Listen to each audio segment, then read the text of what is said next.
Selamat malam Bapak Arif dan teman-teman semua. Malam ini saya Listra Natali akan membahas tentang sebuah kasus yang lagi viral di Indonesia, yaitu tentang kasus Jiwasraya. Pada malam ini saya akan membahas tentang tema judul Skandal Jiwasraya yang bikin rugi negara 13,7 triliun. Yang pembahasan pertama itu saya akan membahas tentang apa sih itu Jiwasraya. Yang kedua itu permasalahan apa yang sedang dihadapi oleh Jiwasraya. Yang ketiga itu pembahasan tentang kronologi kasus yang membelit perusahaan Jiwasraya. Yang keempat itu dampak dan solusi dari kasus Jiwasraya. Yang pertama itu saya akan membahas apa sih itu asuransi Jiwasraya. Jadi Jiwasraya itu adalah perusahaan milik BUMN atau perusahaan milik pemerintah campuran swasta yang bergerak di bidang asuransi. Jadi Jiwasraya itu tuh sudah berdiri dari sejak tahun 1859, di mana Jiwasraya ini bahkan sudah berdiri dari zaman Hindia Belanda. Untuk sekarang jajaran direksinya itu ada Bapak Heksan Trisasongko sebagai direktur utama dan Bapak Setot A. Sentausa sebagai komisaris utama sekaligus merangkap sebagai komisaris independen. Dan yang ketiga itu ada Bapak Schneider Kalaisein H. Siahan sebagai komisaris. Selanjutnya itu saya akan membahas permasalahan apa sih yang jadi momok masalah dari Jiwasraya. Dari salah satu berita yang saya ambil ini, di mana dikatakan bahwa Jiwasraya ini gagal bayar polis asuransi sebesar 13,7 triliun. Di mana polis asuransi ini adalah klaim jatuh tempo dari para nasabah yang belum dibayarkan dari sejak Oktober sampai Desember 2019. Di mana Jiwasraya ini mengklaim bahwa dirinya tak mampu untuk membayar polis asuransi tersebut yang sudah jatuh tempo. Di sini dikatakan bahwa Jiwasraya ini tidak mampu membayar polis tersebut dikarenakan adanya dugaan praktek korupsi yang disertai juga dengan adanya kecurangan dan kesalahan dalam investasi dalam memanage dana-dana yang ada di perusahaan tersebut. Itu saya akan membahas kronologi kasus yang tengah membelit Jiwasraya. Menurut Ketua BPK atau Badan Pemeriksaan Keuangan Republik Indonesia, Bapak Firman Sampurna, di mana dia berkata bahwa penyebab utama dari gagal bayar Jiwasraya itu karena Jiwasraya itu mengalami kesalahan dalam investasi dana-dana yang ada di dalam perusahaannya. Adapun kasus tersebut itu sudah bermula pada tahun 2002, di mana Jiwasraya itu sudah dikabarkan mengalami kesulitan finansial. Jadi keuangannya itu sudah mengalami keburukan keuangan. Dan menurut catatan BPK, Jiwasraya itu telah membubuhkan laba semuanya sejak tahun 2006, di mana Jiwasraya itu mempercantik laporan keuangannya, sehingga seakan-akan agar dapat dilihat publik itu laporan keuangannya itu bagus dan dalam keadaan yang baik, sehingga orang percaya kalau Jiwasraya itu tidak mengalami kebangkrutan atau kepailitan.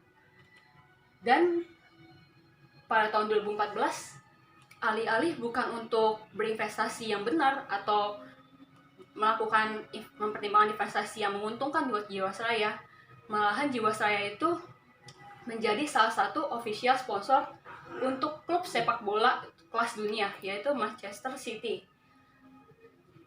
demi untuk memberikan kesan image yang baik ke perusahaan Jiwasraya agar para nasabah atau investor kembali untuk tertarik membeli produk-produk yang ditawarkan oleh Jiwasraya.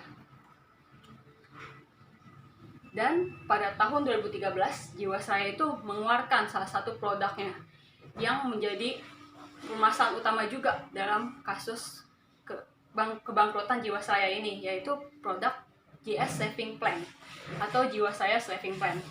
Jadi produk JS Saving Plan ini awal mulanya hanya mengalami kerugian gagal bayar sebesar 802 miliar rupiah saja. Tapi lama-lama jadi banyak karena banyak klaim yang belum mampu dibayarkan. Jadi Apa sih itu GS Saving Plan? GS Saving Plan itu adalah produk asuransi yang ditawarkan oleh Jiwasraya. Itu berupa asuransi jiwa dan juga investasi dalam jangka panjang. Jadi itu diberikan kontrak selama jangka 5 tahun. Jadi produk ini dipasarkan kepada orang-orang, terutama kepada para orang-orang yang bekerja yang udah mau pensiun, karena mereka akan lebih tertarik untuk berinvestasi untuk masa tuanya, atau pada saat mereka berhenti kerja, jadi mereka punya dana untuk mereka masa tuanya dan mereka kelola untuk usaha. Jadi Jiwasraya ini tidak sendiri untuk memasarkan produk GS Saving Plan-nya. Jadi Jiwasraya ini bekerja sama dengan beberapa bank, ada 7 bank untuk menawarkan produk GS Saving Plan ini. Salah satunya ada Bank BRI, BTN, ada Bank Standard Chartered, ada Bank Hana Indonesia, ada Bank Victoria, ada Bank ANZ, dan Bank QNB Indonesia. Di mana bank-bank ini bekerja sama dengan Jiwasraya untuk memasarkan produk-produk ini sehingga para nasabah dapat tertarik untuk membeli produk GS Saving Plan ini. Jadi perusahaan Jiwasraya ini berani untuk menawarkan suku bunga yang sangat besar, yaitu sekitar 9-13%. Jadi suku bunga yang ditawarkan ini di atas rata-rata suku bunga yang ada pada saat tahun itu. Baik deposito atau obligasi itu kalah dari GS Saving Plan. Jadi orang-orang itu mulai tertarik untuk membeli karena melihat keuntungan yang lebih dari GS Saving Plan.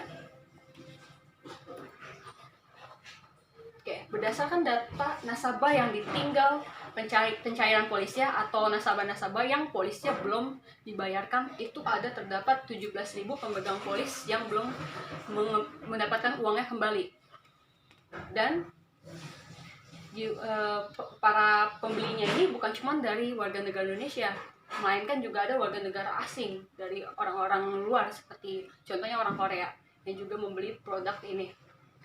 Di mana para nasabah ini sudah tunggu, tapi sampai saat ini juga belum dapat dicairkan polisnya, sehingga mereka sepakat untuk dapat biar dinotis oleh pemerintah dan Jiwasraya agar dapat dibayarkan polisnya.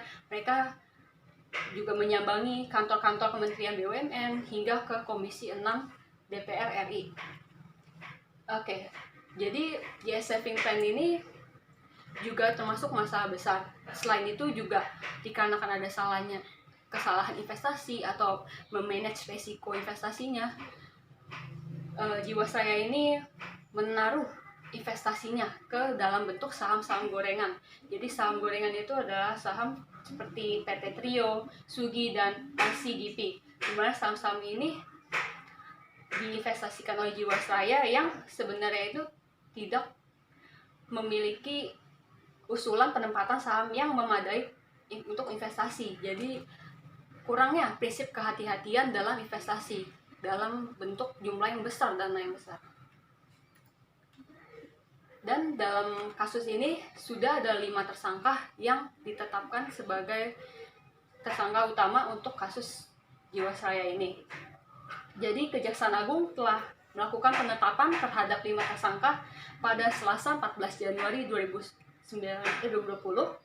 Kelima orang tersebut itu ada ex-dirut PT Jiwasraya, Hedrisman Rahim, dan juga ada mantan kepala Divisi Investasi dan Keuangan Jiwasraya, yaitu Bapak Syah Mirwan, dan juga Komisaris PT Hanson Internasional, itu ada Bapak Beni Cokro Saputro, dan juga ada Presiden Komisaris dari PT Trada Alam Minera Tbk, itu Bapak Heru Hidayat, dan mantan Direktur Keuangan Jiwasraya, yaitu Bapak Hari Prasetyo. Jadi 5 orang tersebut, ada 5 orang yang sekarang sudah ditetapkan tersangka oleh Kejaksaan Agung.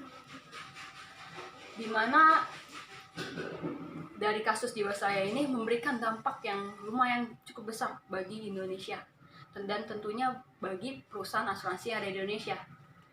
Jadi apa sih dampaknya? Dampaknya yang pertama itu merugikan negara Indonesia pastinya. Karena balik lagi, ketika ada perusahaan, apalagi perusahaan milik negara yang bangkrut, ujung-ujungnya negara lah yang akan membayar utangnya tersebut. Dan negara yang tersebut dan Indonesia sendiri yang nanti akan mencari solusi dari masalah tersebut. Jadi itu akan menjadi tanggungan dan kerugian dari negara, sehingga negara sendiri lagi yang harus putar otak gimana cara untuk mengembalikan polis asuransinya tersebut. Dan yang kedua itu adanya kehilangan kepercayaan daripada masyarakat, terutama untuk perusahaan asuransi. Jadi masyarakat itu mulai khawatir dan mulai menarik dananya atau mulai tidak tertarik lagi untuk menginvestasikan dananya itu atau uangnya itu ke dalam bentuk investasi perusahaan asuransi. Terlebih lagi perusahaan-perusahaan milik negara yaitu BUMN. Jadi masyarakat itu mulai tidak percayalah dengan investasi asuransi. Bukannya untung, malah menjadi rugi, bahkan tidak mendapatkan apa-apa. Jadi mereka mulai takut untuk masuk di bidang investasi dalam bidang asuransi. Yang selanjutnya itu solusi apa sih yang ditawarkan pemerintah untuk kasus Jiwasraya ini? Solusinya itu pemerintah memiliki 2 solusi untuk menyelamatkan Jiwasraya dari kebangkrutan. Yang pertama itu adanya skema yang dibentuk untuk membuat holding asuransi. Dan yang kedua itu adanya pembentukan anak usaha, yaitu perusahaan Jiwasraya Putra. Yang nanti Jiwasraya Putra ini didirikan agar para investor mulai kembali untuk tertarik menaruh investasinya ke Jiwasraya Putra ini. Dan Jiwasraya Putra ini dapat mengembalikan dana dari polis yang belum terbayar itu. Tapi balik lagi sih, apakah solusi ini berhasil atau tidak akan kita lihat, karena sampai saat ini juga kasusnya ini masih terus bergulir dan masih dicari siapa saja tersangka dan siapa sih dalangnya dari masalah ini. Sekian presentasi dari saya. Mohon maaf jika ada salah kata. Terima kasih atas perhatiannya.